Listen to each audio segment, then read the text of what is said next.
They'll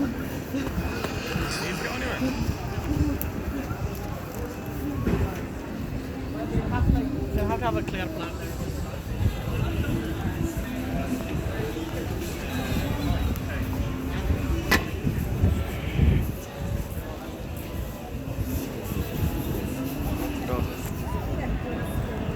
I won't make you spend it.